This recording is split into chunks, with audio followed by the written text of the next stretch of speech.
The wind didn't howl that night. It screamed like a dying animal clawing through the dark. Snow came sideways, slicing the air into white knives that cut through breath and bone. He'd been walking for hours, boots breaking crusted snow when he saw her, a small shape half buried by the drift. At first, he thought it was another corpse, but then a hand moved, just barely. What kind of soul would crawl this far from warmth? Why was she alone, barefoot, in a storm made for death? He dropped to his knees, tore the blanket from his shoulders and wrapped her tight, knowing it meant he might freeze instead. When her eyes flickered open, dark, terrified and alive, he whispered nothing. Only the wind spoke between them. By dawn, he was gone, leaving his fire cold and his heart unsure whether he'd saved her or himself. By the time the sun rose, the snow had buried all trace of him. She sat in silence beside the dead fire, clutching the heavy wool blanket like a memory she didn't understand. His scent lingered, wood smoke and iron, a smell she'd known only from the men who built forts, not from those who saved lives. Her fingers trembled as she stood. The horizon shimmered with cold light, the world silent except for her heartbeat. Somewhere beyond those hills lay her people, or what was left of them. And somewhere behind her walked the man who'd given everything he had for nothing in return. Elias trudged south through knee-high snow, his breath ragged, his thoughts silent. The cold didn't matter now. Guilt burned hotter than frost. Every step carried the echo of her eyes that didn't belong to the dying. Maybe he should have stayed. Maybe mercy had a cost he wasn't willing to pay. As the sun dipped again, shadows crept long and sharp across the plains. He set camp beside a dead tree, lit a small fire, and whispered a prayer he'd long forgotten the words to. Night returned like a beast. The wind carried voices now, low, rhythmic, distant. Drums, maybe, or the groan of trees dying in the cold. He rose, hand on his rifle, peering through the snow haze. Then he saw them. Lights moving on the ridge. Dozens, no hundreds. Torches swaying like fireflies in a storm. His heart froze before his breath did. Who rides at midnight with fire in their hands? The sound hit him first. Hooves beating the earth like thunder. Then the storm of riders broke through the white, feathers and fire swirling in the night. He took a step back, rifle aimed, heart hammered. The front rider dismounted, slow, deliberate, her face shadowed beneath a fur hood. She lifted her hand, the same handhead held in the snow, and as the wind tore past them, she spoke in a voice carried by fire and frost alike. You gave me life. Now, I give you mine. When the torches stopped moving, the world held its breath. Elias stood surrounded, the firelight dancing across 100 unreadable faces. He lowered his rifle, not in surrender, but in understanding. The woman he had saved stepped closer, her eyes steady, her words careful. Though he couldn't grasp her language, he knew the meaning behind her gaze. Gratitude, and something deeper. Around them, the warriors murmured, their spears glinting in the dark. He had wandered into a storm and found himself in the heart of another kind. They led him through the storm and into their camp. A small valley sheltered by pine and stone. Smoke rose from the lodges, the smell of burning sage soft in the cold air. Children peeked from hides. Women watched with curiosity and caution. Elias felt every eye measure him, weigh him, and find him wanting. Yet beside him, the woman walked tall, speaking his name with reverence to the others. He didn't know why he followed her, only that some things are too powerful to refuse. Inside the great lodge, warmth wrapped him like the blanket he'd lost. The air shimmered with smoke and voices. At the far end, a tall man sat beneath a row of painted hides, his face carved by age and wind. When the woman knelt before him, the others did the same. Elias bowed his head out of instinct. Then she rose, turned toward him, and spoke a name that would change his fate. Wapiti. The chief's eyes locked on his, unblinking, ancient, and unafraid. That night, they shared food.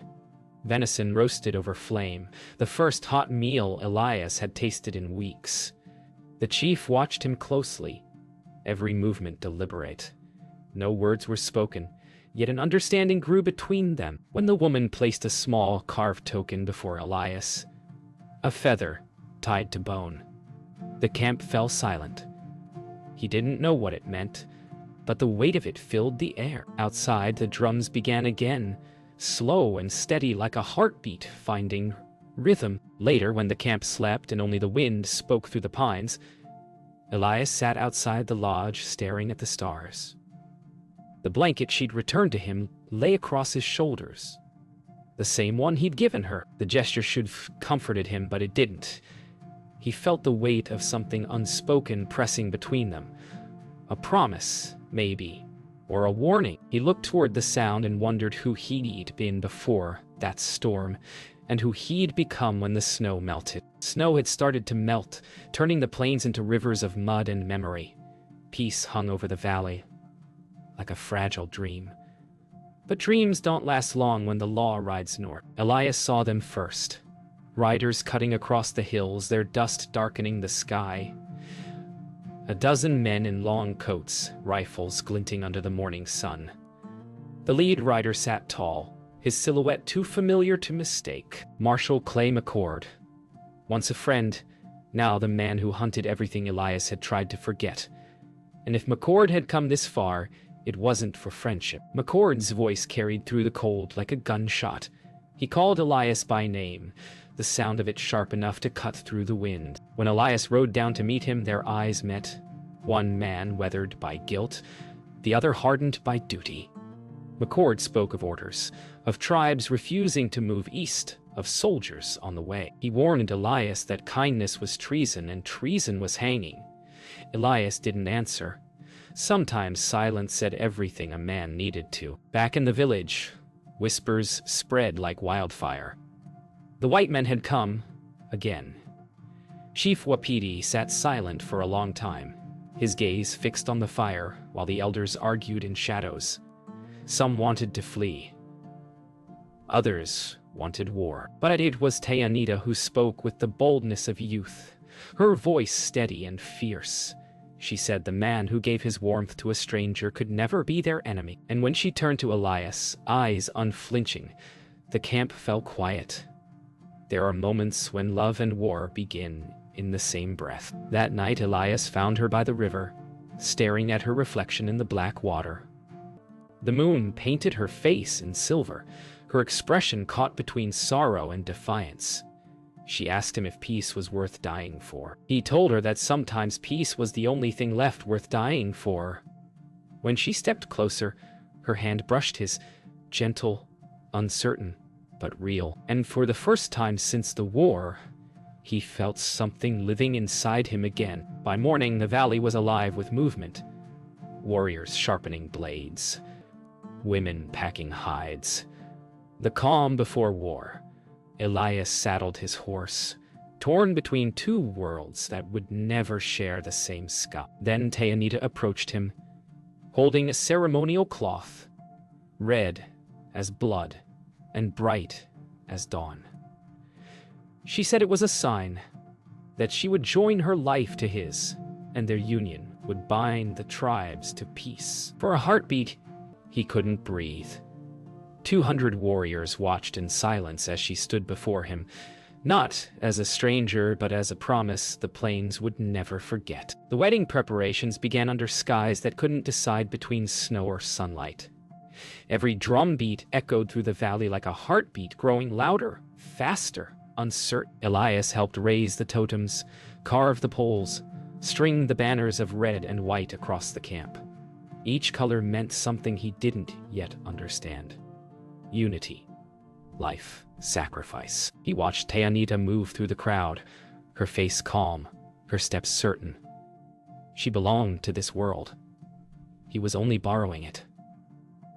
Still, when she looked his way, everything else faded, even the storm gathering on the horizon. As the drums rolled through the afternoon, McCord's men watched from the ridge, their horses restless, their rifles catching the sun like teeth. They saw laughter, music, and peace, things they couldn't understand, so they feared them.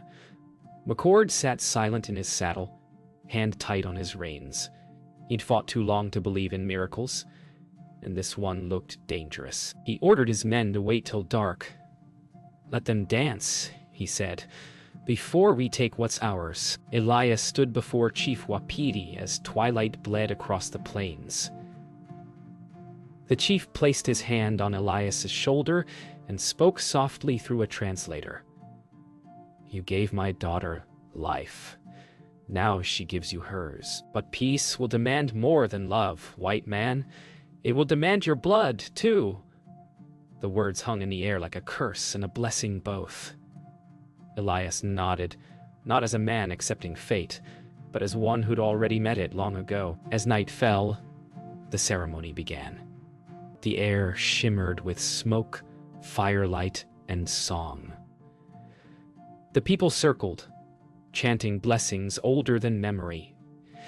Tayanita walked toward Elias, each step steady, her face glowing in the torchlight. He felt the weight of every eye upon them, the living, the lost, and those yet to be born.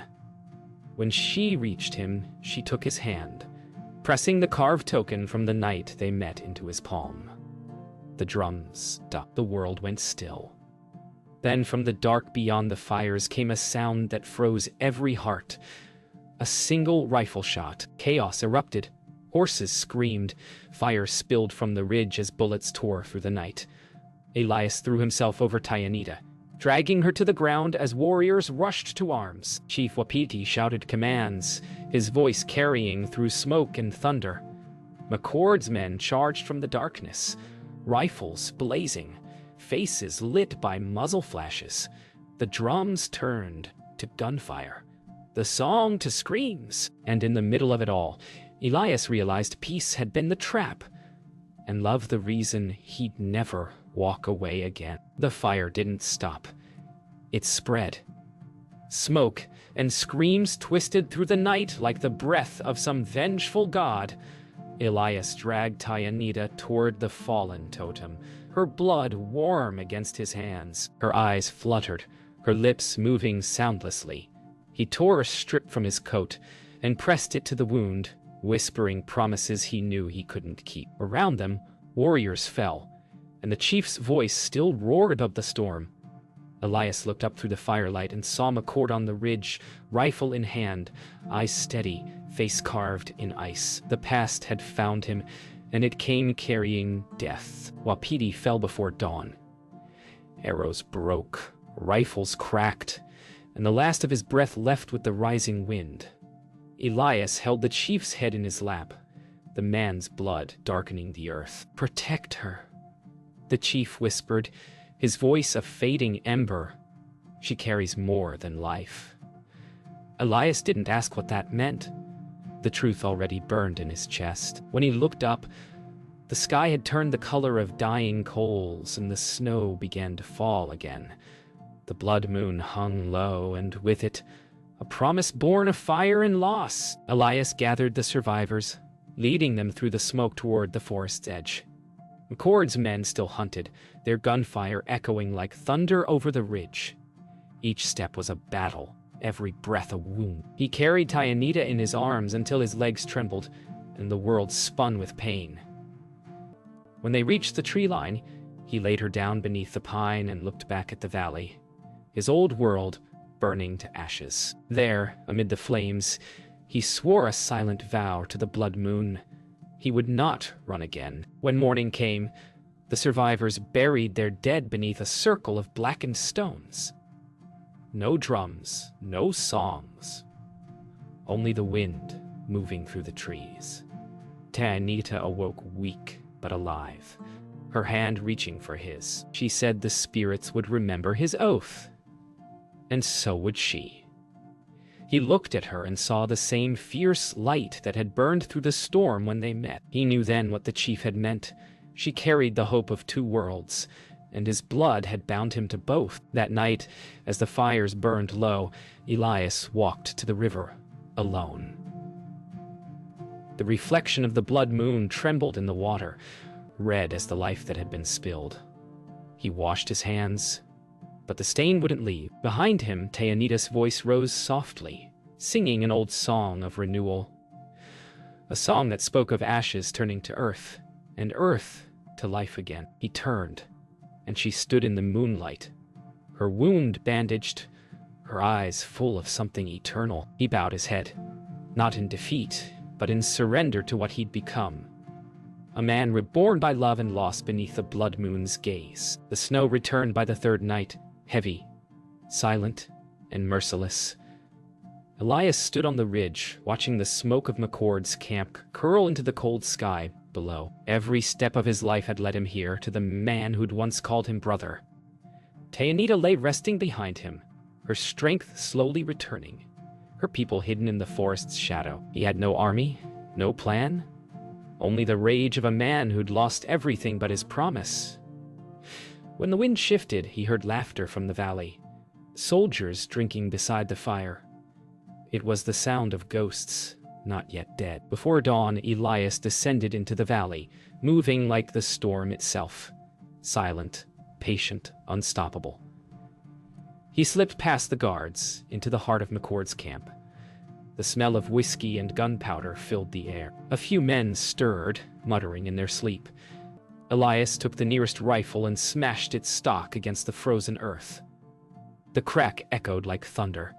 McCord stepped from his tent, eyes narrowing as if he'd expected this. "You should have stayed buried," he said. Elias raised his weapon, his voice low. "I was, till you dug me up." The fight was quick and brutal. Men stumbled from their tents half awake, shouting orders that vanished in the wind. Elias fired once, twice, then dropped the rifle and reached for his knife. McCord met him head-on, their bodies crashing into the snow, old rage and regret colliding like thunder. They rolled through the firelight, each trying to choke the life from the other, the snow turning red beneath their boots. When the blades slipped between them, both froze, breath steaming, hearts pounding, and for a moment, neither knew whose blood it was. McCord fell first, his revolver dropping into the snow, eyes wide with disbelief. "You were supposed to be better than me," he whispered. Elias stared down at him, chest heaving, every breath a curse. "Maybe I was," he said softly. "Till the world made sure I wasn't." The wind howled across the ridge, carrying the sound of war's last echo. Then, as the fire dimmed, Elias turned away, not as a victor, but as a man emptied of everything but truth. When he returned to the forest, Teanita was waiting, her face pale but her spirit unbroken. The survivors rose from the shadows, their eyes searching his for the truth. Elias said nothing, only held out his hand, the wind cutting through the silence like a blade. Behind them, the first light of morning spread over the ruined valley. The war was over, but its ghosts would wander long after the snow melted. He took her hand, and together they faced the rising sun. Two souls stitched together by blood, fire, and the quiet promise of something new. Spring came slow to the northern plains, the snow melting like old memories, refusing to leave. The air smelled of wet earth and pine. Grass began to crawl over the scars of war, hiding what the fire could not erase. Elias and Teanita built their camp where the river curved like a crescent, a place untouched by blood. Some nights they spoke of the past. Most nights they didn't. Silence had become their truest language. Each dawn, Elias woke to her songs drifting through the mist, soft, ancient, filled with both mourning and hope. And in those moments, he finally understood what it meant to be alive. The survivors had begun to rebuild.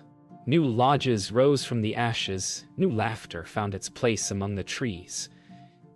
Yet the old pain lingered, quiet, but deep. One evening, Elias saw Teanita place Chief Wapiti's bow beside the river, letting the current take it.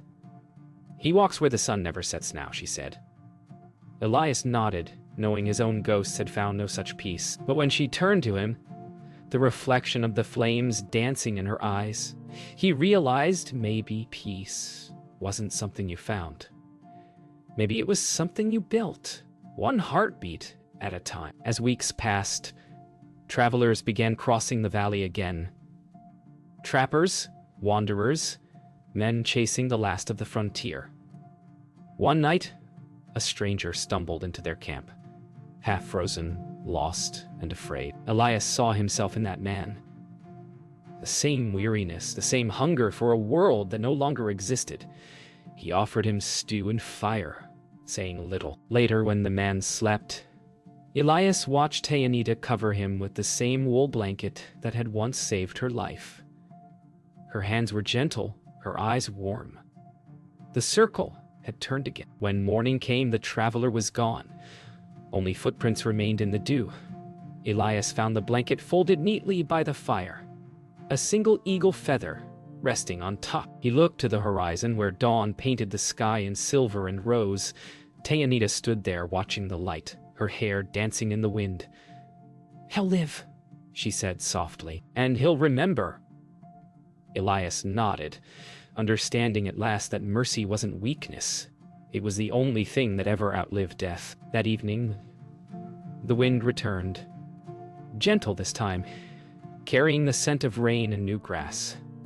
Elias sat beside Tyanita, the blankets spread across their shoulders. The same stars that had once witnessed death now shimmered with peace. He thought of how it began. A frozen night, a simple act of kindness, a choice that changed everything. "Strange," he murmured, "how one small thing can turn the world." She leaned her head against him and whispered, "It always does." The fire cracked softly, and somewhere beyond the river, a lone wolf howled. Not in hunger, but in hunger. Remembrance.